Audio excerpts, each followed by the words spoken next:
Hi, I'm Randy Taylor, and I'm here today with Jason Krause, who's a very fascinating guy. He happens to be not only an author, but a past deputy sheriff. He's worked with counseling kids that were underprivileged, and I just think you're going to find his story amazing. Jason, I'm thrilled to be here, but frankly, one of the reasons I wanted to talk to you is you've written this book that's totally unique and that it's different. It's called Late Bird. Could you tell me how you came about the motivation to start with this? Absolutely.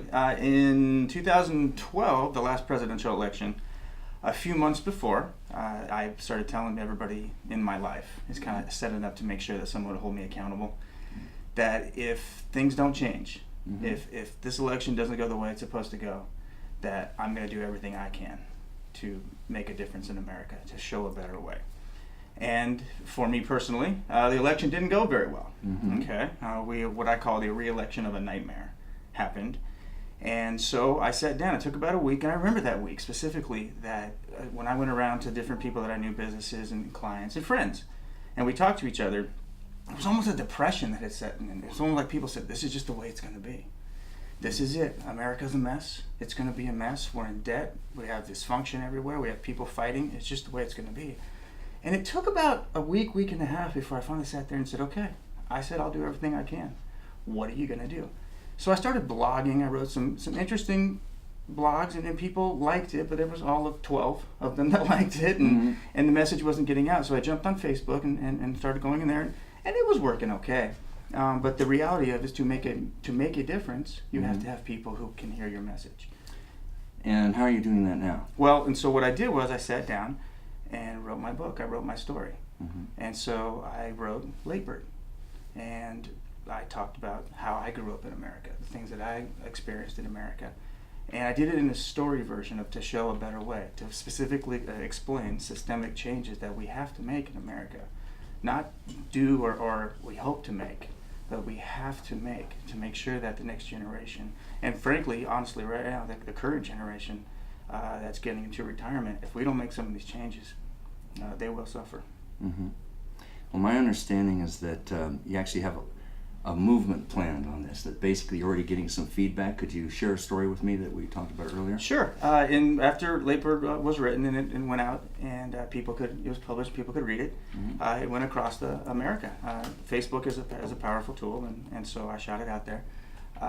There was one particular couple in particular, a woman.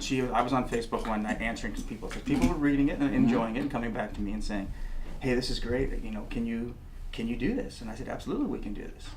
It's up to as I say in the book, it's up to the big fella upstairs and the American voter. And so a woman jumped on to the little conversation I was having and said, "Well, this sounds great. I'm gonna read your book." So she actually downloaded it in the next 5 minutes, and in the process, while I was still talking to other people, started reading the book.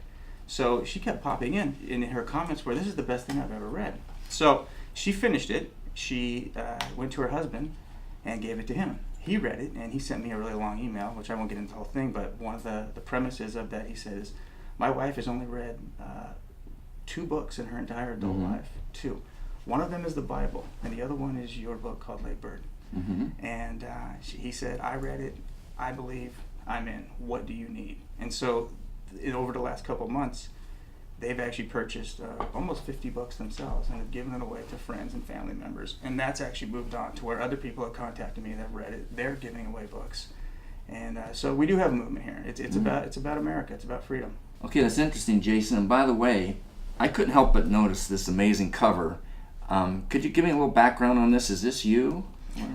Most people do think it is, but actually it isn't. It's my nephew. My nephew when he was 6 years old. Interesting. Now, you told me also that you had a background working with abused kids. Now, how does that come into the book? Well, when I was a kid, fortunately for me, I say this all the time, the greatest thing that can happen to any child is to be born in the United States of America. Okay. And the second greatest thing is that you can have 2 loving parents, in that order. Because you can have loving parents from all over the world. If you're born in some place that doesn't have freedom, it doesn't matter if your parents love you, things are going to be rough. Okay. So for me personally, once through my experiences of dealing with bullies and going through the way that I was raised, when I was in college, I decided I have a psychology degree, so I wanted to work with children. I liked making a difference in their lives, and so I did that for quite a while. And the progression, natural progression, at least for me, is to move into law enforcement. And so a job became available. I applied. I was hired, and I ended up working as a sheriff's deputy in a local county jail. Okay. And that's where life got really interesting. So, for me, I'd never had any experience with law enforcement other than positive ones. Mm-hmm. Nice to see you. How you doing? You know, like parades and everything's great because I'm a rule follower and I follow the law. Mm-hmm. But working inside the jail, I experienced, well, I experienced the criminals, of course. I experienced more behavior from an abusive perspective from the people that were locked down that I've ever wanted to experience in my life. And then, of course, I also came across politics. Okay. And that is all explained in there. It was a very intense, powerful time in my life where I learned specifically that they're actually growing up. I always knew there was right and wrong, but working in the jail, I experienced good and evil. Now, how did you come up with the title Late Bird? Late Bird was I was born in Southern California, and so back in the 70s when we went to school, they broke us up into groups. So they tested us, and then they labeled us. And so if you didn't do very well on your test, they called you an early bird, and they made you come to school early. And if you did score very well, they called you a late bird, and when you came to school, they kicked you out onto the playground. Now, of course, for me, that wasn't that big a deal because I was being labeled as one of the smart kids. But when the early birds would come out to play, they were being beaten up by the late birds. Kidding. They were being, back then the word was retarded. And so they'd come out to the playground, and the kids, the bullies that were the supposed, not all of them, but some of the smarter ones. And so that's how, for me, most of my life, 99% of the fights I've ever been in were defending other people. And so it was something I hated because when the early birds would come back, when they'd come out to the playground just to play, just to be children, they were being beaten up and abused just because a teacher had labeled them. A teacher had called them stupid. And children can be cruel. So are adults. Yeah. Yeah. Unless they have good role models. Well, giving the right advice. That's why we're here. Now, I understand you also had a situation where you got involved with Chick-fil-A. Could you tell me how that came about? Chick-fil-A, and again, I write about this in the book, was an experience where it was a few years ago, and the process came out where I believe it was the CEO of Chick-fil-A decided to give his personal opinion on marriage, whether it was appropriate for a man and a woman or a man and a man.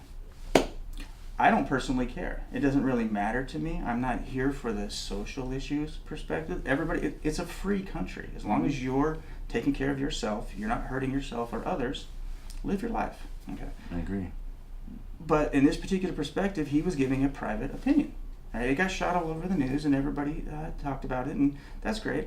And I personally didn't care. However, when the mayors, many mayors across America decided that they were going to punish Chick-fil-A, okay, that is oppression.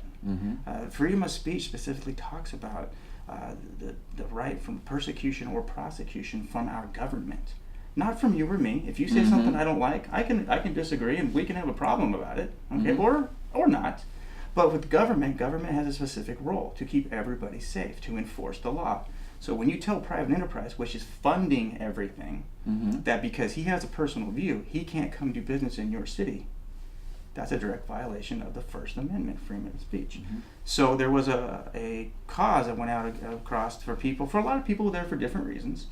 Some people are for traditional marriage. Some people are totally against gay marriage. That's not why I was there. I drove over there. I went to the bank and pulled out a certain amount of money and went over and it was about 100 degrees out. It was hot. And I walked. The people were lined because the line, there was probably 500-600 people. This was in Roseville, California. And I went up to each person and I said, and I write about this in the book, and I said, why are you here? And so they looked at me and I said, can you tell me why you're here? And so they started explaining it to me. And I said, okay, so you're here for freedom of speech. And they said, yes, I am. And so I gave them a $20 bill. I said, well, allow me to buy your meal. And so I did that for about a half an hour until I ran out of money for the people who specifically said they were there for freedom of speech. Interesting. Rather than a free lunch, there's no free lunch. There is no freedom of lunch. speech. So then that kind of relates to the fact that you really have a movement going where the idea is that the individual has to do something on their own to affect change. Am I right on that? Perfect. Awesome. Well, I think on that happy note we can end, but the point is, this is an amazing book. It's based on Jason's life. He also has experience that really adds a lot to the book. He was a deputy sheriff. He's worked with abused children. He's a business owner, and I don't think you want to miss this. Jason, I want to thank you personally for taking your time to come here, and by the way, especially for being so candid, talking about items from your personal life. I think this book, Late Bird, is a must-have. A must-have. It is a must-have.